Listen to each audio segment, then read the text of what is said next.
어, 예수님이 승천하셨어요. 그죠? 우리 지난 시간에 보았는데 예수님이 승천하신 후에 그 자리에 남겨져 있던 제자들의 마음은 어땠을까요? 만약 여러분이 모시던 스승이고 구주이신 그분이 하늘로 승천하시고 그것을 눈으로 본 그 자리에 남겨져 있던 사람들이었다면 여러분의 마음이 어떠셨을까요? 예수님은 사람들이 보는 앞에서 감람산 뒤쪽 언덕 위에서 승천하셨습니다. 제가 전에 성경지리 시간에 말씀드렸는데 기억이 잘 안 나시죠? 이제 예수님이 승천하신 곳은 이렇게 감람산 위에 있는 높은 언덕입니다. 그리고 그 언덕을 따라서 곧바로 이렇게 비탈길이 쭉 내려갑니다. 지금도 여기를 차를 타고 올라가려고 하면 저단 기어를 넣고 급격하게 경사를 따라 올라가야 됩니다. 이 내려가는 이 언덕 아래가 겟세마네 동산이고 이렇게 푹 꺼지는 골짜기가 기드론 골짜기입니다. 그리고 이 골짜기를 지나서 다시 언덕에 나오는데 그 언덕이 예루살렘 성벽이 있습니다. 그리고 그 벽을 이제 그 문을 지나가면 예루살렘 성벽 안쪽으로 들어가게 됩니다. 제자들은 제가 지금 설명드린 이 길 그대로 예수님이 승천하신 후에 급격히 떨어지는 경사 비탈길을 내려와 골짜기를 지나 언덕을 다시 올라가 예루살렘 성벽 안쪽으로 들어갔습니다. 이 전체의 길이가 2km가 채 되지 않습니다.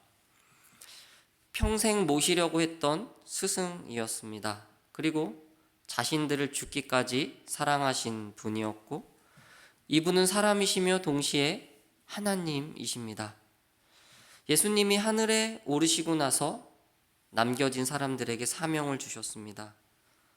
내가 그리스도인 것을 세상에 전파하는 나의 증인들이 되어라. 그 사명을 가슴에 붙들고 이들은 함께 이 길을 내려왔습니다.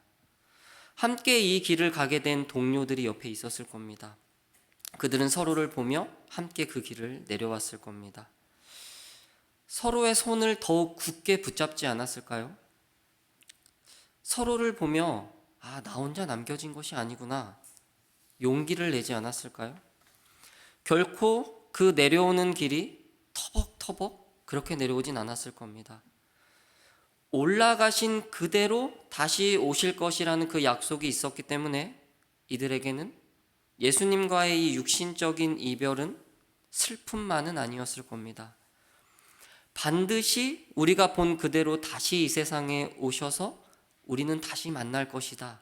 그 약속을 붙잡았을 겁니다. 그러는 한편 자신들 앞에 닥쳐올 박해와 시련과 예수 그리스도를 믿음으로 인하여 자기가 죽게 될 자신의 운명들을 이들은 직감했을까요?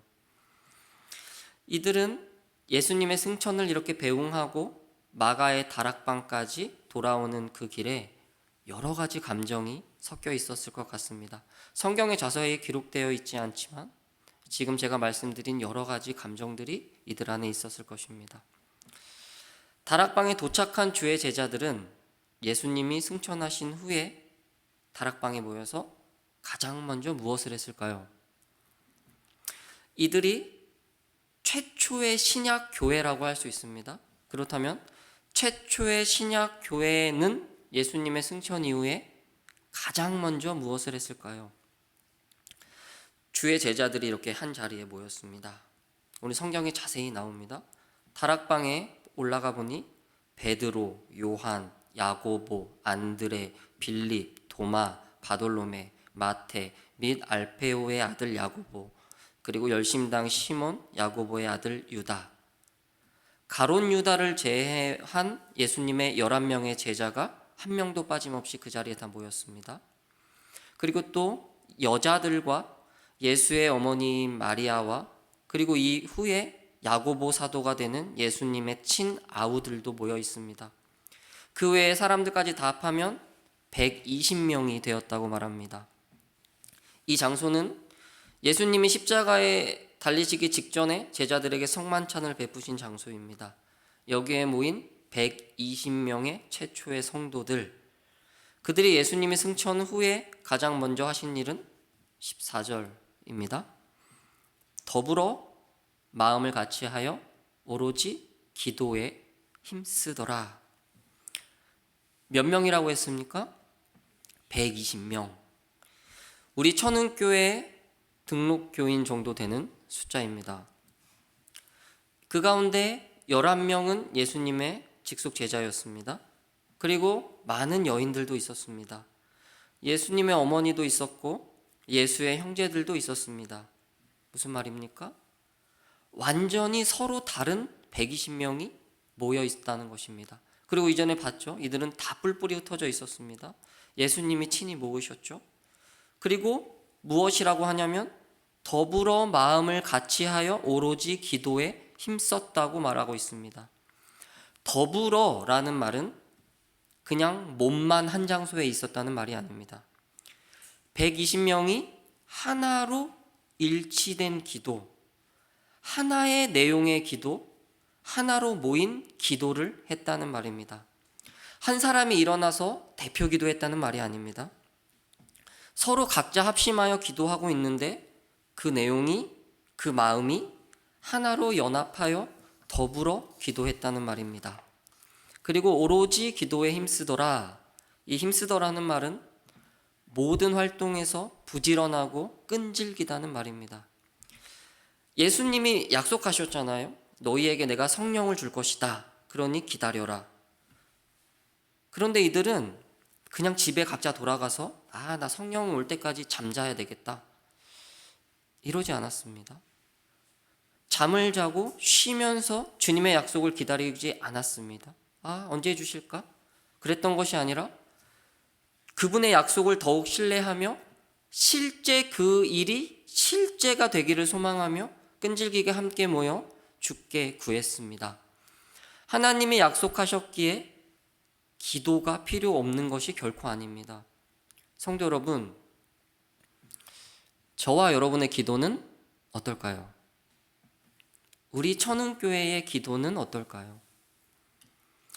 100명의 교인이 있다면 우리는 하나님께 각자 필요한 다 다른 100개의 기도를 올려드리고 있을까요? 아니면 연합하여 더불어 한 뜻으로 한 마음으로 하나의 한 마음의 기도를 드리고 있을까요? 요즘 시대는 기도가 필요 없는 시대처럼 보입니다. 무엇인가 내가 원하는 것이 있으면 사면 됩니다. 이들은 성령을 주실 것이라는 약속을 기다렸습니다. 그리고 기도하며 기도의 응답을 기다린 것입니다. 그러나 요즘 시대는 이 기다림이라는 것을 쉽게 허용하지 않는 시대입니다. 모든 것이 빠릅니다. 우리 한국 사람들의 주특기가 뭐죠? 빨리빨리. 전화번호도 빨리빨리죠. 인터넷 속도도 세계에서 가장 빠르다고 하고 일처리 속도도 가장 빠릅니다. 외국에 나가서 가장 불편한 것은 한국처럼 속도가 빠르지 않은 일처리들입니다. 우리가 무엇인가 원하는 것이 있으면 기도하고 주님의 응답을 시간 속에서 기다리는 것이 지금 이 시대는 왠지 낡고 오래된 전통처럼 느껴집니다. 그런데 성도 여러분, 최초의 신약 교회가 모여서 가장 먼저 한 일은 함께 모여 주의 약속을 기다리며 더불어 마음을 같이하며 오로지 기도에 힘썼다는 것을 기억해야 합니다. 우리 천은교회가 모든 사역을 하기 전에 함께 모여 기도로 준비하기를 소망합니다. 어쩌면 빨리빨리 이거 하자. 빨리빨리 결정해서 빨리빨리 이 사역을 진행하자. 코로나 이후에 우리가 무엇을 해야 되니까, 교회가 빨리 젊어져야 되니까 무엇인가 빨리 결정하여서 무엇인가를 빨리 해나가자. 그런데 무엇인가 결정하기 전에, 사역을 시작하기 전에 온 성도가 합심하여 주께 드릴 기도가 빠져 있는 것은 아닐까요? 주께서 응답하여 주시지 않는다면 기다리며 시간 속에서 주의 일하심을 기대하기를 소망합니다. 성령을 주시기 전에 결코 세상으로 나가지 않은 초대교회 성도들을 기억하십시오. 주께서 응답하시고 실제 말씀하신 것이 역사가 되기 전에 먼저 세상으로 나가지 않았습니다. 이들은 합심하여 모여서 기도했습니다. 빨리빨리 열매를 바라보며 전진하는 것보다 교회에서 가장 중요한 것은 기도입니다. 늘 합심하여 하나의 기도를 올려드리는 교회가 되기를 바랍니다. 자, 이렇게 기도하고 있는데 120명 가운데 한 사람인 베드로가 일어나서 말을 하기 시작합니다. 형제들아, 이렇게 시작하죠. 그러면서 12사도 중에 지금 이 자리에 함께하고 있지 않은 예수 잡는 자들의, 예수님이 십자가에 달리실 때 잡히신 것을 얘기하겠죠. 그 길잡이가 된 가룟 유다를 대신하여 새로운 사람을 교회의 사도로 세워 더욱 주의 부활을 증언하자고 말합니다. 한 가지 생각해 볼 게 있습니다. 예수님의 12명의 제자들 가운데 특별히 아주 자세히 예수님을 배신한 것이 기록되어 있는 것이 2명이 있습니다. 누구랑 누구일까요? 하나는 예수님을 팔아넘긴 가룟 유다입니다. 그리고 다른 하나는 누구입니까? 지금 이 말을 하고 있는 교회가 처음 모인 그 자리의 첫 설교자이자 자신의 안위를 위해 예수님을 3번 배신한 베드로입니다. 베드로와 가룟 유다 둘 다 예수님 곁에서 제일 처음부터 열심을 내며 사역을 배우며 가르침을 들었던 사람들이고, 예수님이 고난당할 무렵 둘 다 예수님을 철저히 배신했던 사람들입니다. 그런데 오늘의 말씀은 같은 상황에 있던 한 사람은 결국 멸망과 스스로의 손으로 생을 마감한 다른 사람을 설명하는 것으로 시작합니다. 흥미진진하시죠? 같은 자리에 앉아있던 2 사람이었어요. 저만 흥미진진하신가요? 형제들아, 본래 12명의 제자 중에 한 명이고 사도의 직무의 한 부분을 맡았던 가룟 유다는 성경의 예언의 말씀대로 불의를 저지르고 죽었으므로 우리는 다른 사도를 뽑아야 된다는 내용입니다. 특별히 그 가운데 주목해야 할 부분은 18절과 19절입니다. 18절, 19절을 보시면 앞뒤로 무엇이 있습니까? 18절 숫자 되어 있고 그 다음에 뭐가 되어 있죠? 네, 가로가 있어요. 19절 끝에도 가로로 닫고 있습니다. 이 성경에서 이제 표시되어 있는 이 가로는 삽입구 이렇게 이해하시면 됩니다. 실제 우리가 말씀을 보더라도 18, 19절이 없어야 더 베드로가 하는 말이 쭉 바로 연결이 됩니다. 그러니까 베드로가 실제 사람들 앞에서 연설에서 18절, 19절은 하지 않았을 겁니다. 베드로가 당시 120명의 사람들 앞에서 실제로 말하지 않은 내용을 사도행전의 기록자인 누가가 이것을 기록하면서 첨가하여 넣은 것입니다. 그 이유는 이 글을 읽고 있는 독자들에게 가룟 유다에 대하여 자세히 풀어서 설명하는 것입니다. 즉, 이 2 구절은 이 성경을 읽는 독자들에게 가룟 유다의 죽음에 관한 상황을 자세히 알려주고 있는 삽입구입니다. 그는 예수를 판 값으로 받은, 의롭지 않은 값으로 받은 그 돈으로 밭을 샀고, 그 후에 몸이 곤두박질하여 배가 터져 창자가 다 흘러나왔다. 이 일은 예루살렘에 사는 모든 사람들에게 알려졌고, 그가 죽은 그 밭을 피밭이라는 이름의 아켈다마라 하였다. 참혹하죠? 한 사람의 인생의 말미가 이렇게 성경에 기록되어 있습니다. 그는 왜 예수를 팔았을까요? 돈 벌려고요? 아니면 예수님을 팔아서 유대 종교인들에게 잘 보여서 출세하려고? 아니면 밭을 사서 농사를 지으려고? 가룟 유다가 예수님을 판값으로 받은 것이 은 30입니다. 이게 얼마일까요? 제가 이 은 30을 찾아보니까 이 당시 노동자들의 품삯의 한 3, 4개월치의 월급 정도 된다고 합니다. 그러니까 현재 금액으로 최저시급으로 이렇게 계산을 대충 해보면 약 600만 원에서 뭐 좀 더 나간다면 1000만 원 그 정도 사이입니다. 사실 이 돈으로 부자가 되는 것은 아닙니다. 가룟 유다가 예수를 판 이유는 이것입니다. 가룟 유다는 예수님이 그리스도이고 하나님인 줄 몰랐습니다. 충격적이죠? 충격적이셔야 됩니다. 그분이 하나님이신 걸 알았다면 당연히 팔지 않았을 겁니다. 가룟 유다는 예수님 바로 옆에 있었지만 사도라는 그 특별한 직분을 수행했지만 정작 예수님이 누구인지 몰랐습니다. 이는 저와 여러분에게 굉장히 중요한 사실 하나를 말해줍니다.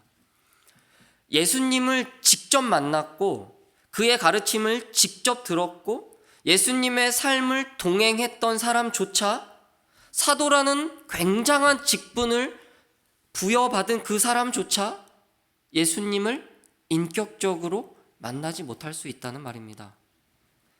성도 여러분, 천흥의 직분자 여러분, 오랜 신앙생활, 오랜 헌금생활, 오랜 헌신과 봉사생활, 그 시간들이 예수님을 만나게 해주는 것은 아닙니다. 장로, 권사, 집사, 그 직분의 자리가 예수님이 누구신지 알게 해주는 것을 보장하지 않는다는 말입니다. 심지어 목사라는 직분을 받는다 하여도 마찬가지입니다. 여러분은 예수 그리스도를 팔고 비극적으로 죽음을 맞이한 가룟 유다에 대하여 어떻게 생각하십니까? 어떤 생각이 드시나요? 이제 말씀을 준비하면서 우리 김희명 전도사님하고 성경에 의문이 드는 내용들을 막 서로 얘기하는데 가룟 유다에 대해서도 한 30분, 막 1시간 가까이 얘기했던 것 같아요. 아마 대부분 가룟 유다 생각하면 이렇게 생각이 드실 겁니다. 가룟 유다는 예수를 팔았잖아. 그렇게 비극적으로 죽는 게 당연해. 그래도 싸지. 저는 성도님들이 가룟 유다를 예수 그리스도를 판 행동, 예수를 배신한 한 행동의 벌로 죽임을 당했다고 여기지 않기를 바랍니다. 그것이 이유라면 베드로도 죽었어야 합니다. 그리고 그랬다면 여기 서 있는 저도 죽었어야 합니다. 그리고 여기 앉아 있는 여러분도 마찬가지입니다. 저와 여러분은 모두 예수님을 십자가에 못 박은 사람들입니다. 이 사실에 동의하십니까? 그런데 예수님은 저와 여러분을 죽이지 않으시고 기꺼이 우리를 살리기 위하여 본인이 죽으셨습니다. 똑같이 배신한 베드로는 초대교회의 리더가 되어 교회를 이끌며 여러 사역을 능히 감당하는 인물이 됩니다. 그렇다면 똑같이 배신한 베드로와 가룟 유다의 차이는 무엇일까요? 가장 근본적인 차이는 베드로는 부활한 예수님을 만났습니다. 그런데 가룟 유다는 부활한 예수님을 만나지 못했습니다. 베드로는 예수님이 하나님이라는 것을 알게 된 후에 예수님을 붙잡았습니다. 돌이키고 후회하며 주의 긍휼을 구하며 주님께 나아갔습니다. 그런데 가룟 유다는 후회는 했을지 모르나 끝끝내 죽게 돌아오지 않았습니다. 성도 여러분, 직분자 여러분, 죽게 돌아오십시오. 예수님은 최후의 만찬을 하실 때 가룟 유다를 보며 네가 나를 팔 거라고 말씀하십니다. 주님은 왜 그런 말씀을 하셨을까요? 왜 그 일이 일어나기 전에 그에게 그 말씀을 하셨을까요? 예수님은 가룟 유다가 돌이키기를 원하셨습니다. 그를 기다리셨고 자신의 잘못을 뉘우치기를 원하셨습니다. 진심으로 가룟 유다는 이 세상이 아니라 예수 그리스도 자신을 붙잡기를 원하셨습니다. 예수님은 진정으로 자신의 제자였던 유다를 인격적으로 만나고 싶어 하셨습니다. 성도 여러분, 주를 만나시기를 소망합니다. 우리 다시 성경으로 돌아가 보겠습니다. 베드로는 유다를 대신하여 한 명이 더 필요하다고 말합니다. 그렇다면 한 명은 왜 더 필요할까요? 그냥 가룟 유다 없이 11명이 사도의 직분을 감당해도 되는 것 아닐까요? 이제 사도행전 뒤에 가시면 예수님의 이 앞에서 열거되어 있는 11명의 제자 중에 한 명인 야고보가 죽임을 당합니다. 순교를 하게 됩니다. 그런데 그때는 야고보가 죽었다고 해서 새로운 사람을 또 뽑지 않아요. 또 다시 12명을 맞추기 위해 새로 뽑지 않습니다. 그런데 왜 이들은 한 명을 더 선출하여 12명을 맞추려고 할까요? 그 이유는 이 12이라는 숫자와 관련이 있습니다. 이스라엘의 야곱의 아들들이 12명이었죠. 그리고 이스라엘의 지파가 12이었습니다. 이 12은 이스라엘의 그 제자들의 상징적인 의미를 가지고 있습니다. 이제는 예수 그리스도로 인하여 새로운 이스라엘인 교회가 시작됩니다. 그 새로운 이스라엘과 연결되어 있는 가득 찬 꽉 채워진 숫자가 12이기 때문입니다. 그런데 한 명이 배반하고 죽었기 때문에 한 명이 더 필요한 겁니다. 야고보는 죽을 것을 알고 끝까지 믿음을 지키며 사명을 감당했기 때문에 새로 뽑지 않은 것입니다. 그렇다면 사도들의 다시 뽑으려고 하는 이 사도들의 직무는 무엇일까요? 오늘 본문에 나옵니다. 22절에 보시면 예수께서 부활하심을 증언할 사람이 되게 하여야 한다고 말합니다.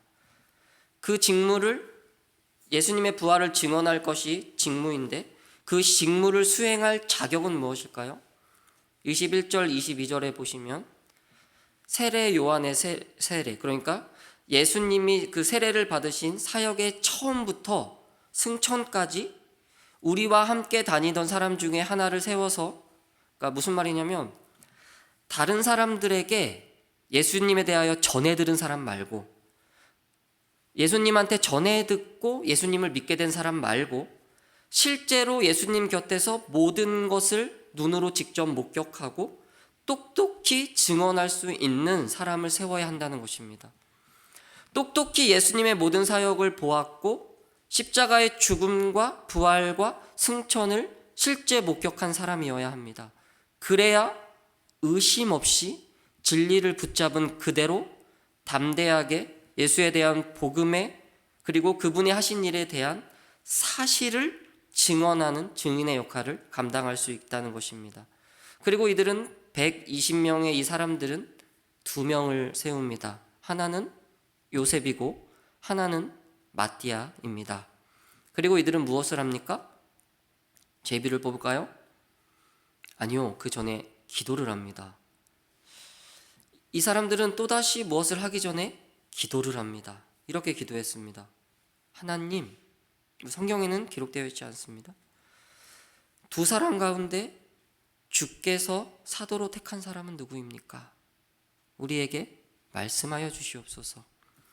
그리고 그 뜻을 구하며 제비를 뽑아 마띠아를 선출하고 마띠아는 12명의 사도의 수에 들어가게 됩니다.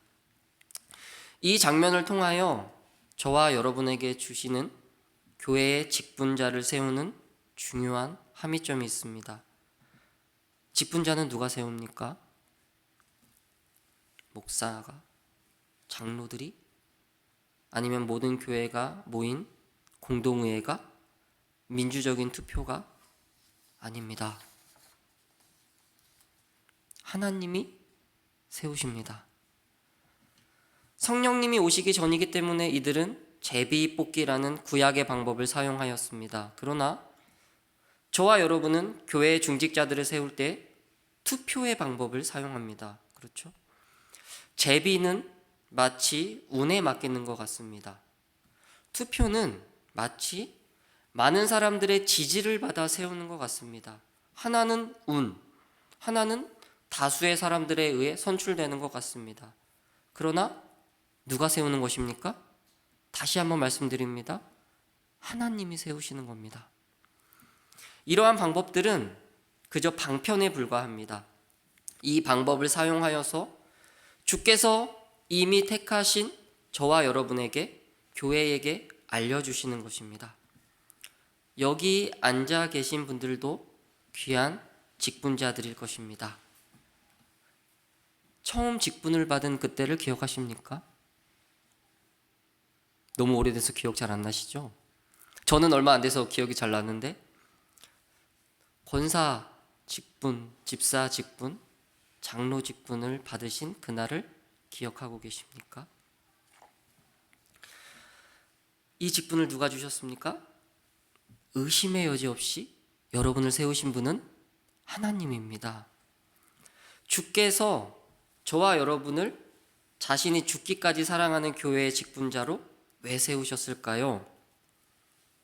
오늘의 본문은 이렇게 말하고 있습니다. 예수의 부활을 증언하라.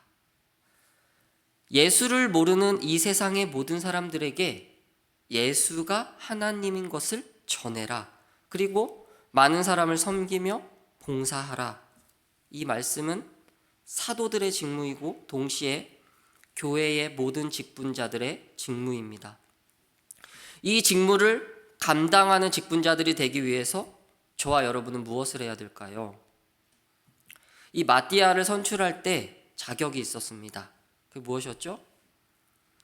예수님의 시작부터 승천까지 주와 동행하며 그의 곁에 서서 주를 목격한 사람, 부활을 실제 목격한 사람. 그런데 단순히 이렇게 멀리 떨어져서 예수님 부활했네, 아무 감정 없이 본 사람은 아닐 겁니다. 무슨 말입니까?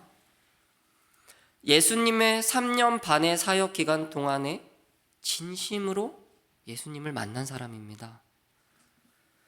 자신의 인생에 유일한 소망이 예수인 것을 알게 된 사람입니다. 아무 소망 없던 자신의 인생이 예수 그리스도로 인하여 변화되었고 그분이 하나님이라는 것을 똑똑히 알게 된 사람.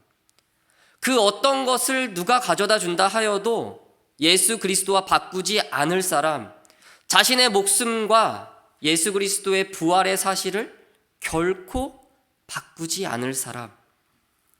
이 세상의 수많은 사람들이 기독교는 가짜이고 예수는 사람에 불과하다고 말할 때 기독교와 복음은 역사적 사실이고 예수는 이 세상을 창조하셨으며 다스리시며 우리를 구원하기 위하여 자신을 내에 던지신 참 하나님이라는 것을 선포하는 사람입니다.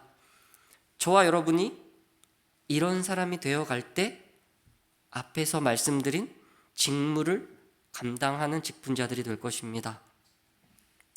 직무의 자리와 직무를 하는 것이 먼저가 아닙니다.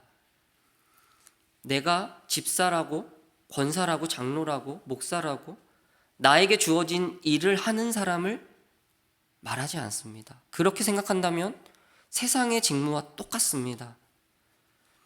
시키는 일을 수동적으로 하는 사역자, 주어진 일을 억지로 하는 장로, 교회의 일을 꾸역꾸역 해가는 권사와 집사, 아니면 반대로 무엇이든지 최선을 다하는 사역자, 누구보다 봉사하며 헌신하는 장로와 권사와 집사, 이 둘 다 똑같습니다. 직무를 억지로 해나가건 직무를 최선을 다해가건 그 직무를 다 하는 것이 먼저가 아니라는 말입니다. 천흥교회 성도 여러분, 천흥의 직분자 여러분, 무엇이 먼저입니까? 예수님을 만나는 것이 먼저입니다.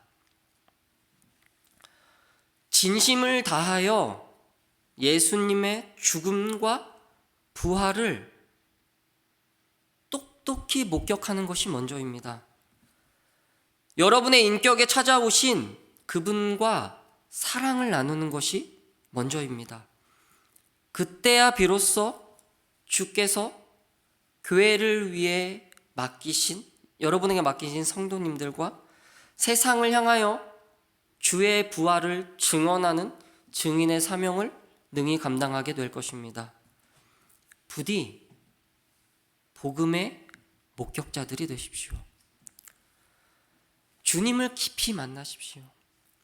매일매일 성경을 통해 만나시고 매일매일 삶을 통해 만나시고 세상에 나가 자연을 보며 주님을 만나시고 사람들을 대화하며 그 사람을 만드신 주님을 만나십시오. 그리하여 천응의 귀하디 귀한 직분자들이 되어주십시오. 주님은 죽기까지 교회를 사랑하셨다고 말씀하셨고 죽는 것처럼 사랑하셨다는 말이 아니고 실제로 사랑하셔서 죽으셨습니다. 그리고 그 값으로 교회가 세워졌고 오늘 함께 본 이 본문이 처음 교회가 세워지고 있는 것입니다. 그 교회에 여러분을 직분자로 세우셨습니다. 그분의 놀라운 은혜와 사랑을 누리시기를 소망합니다.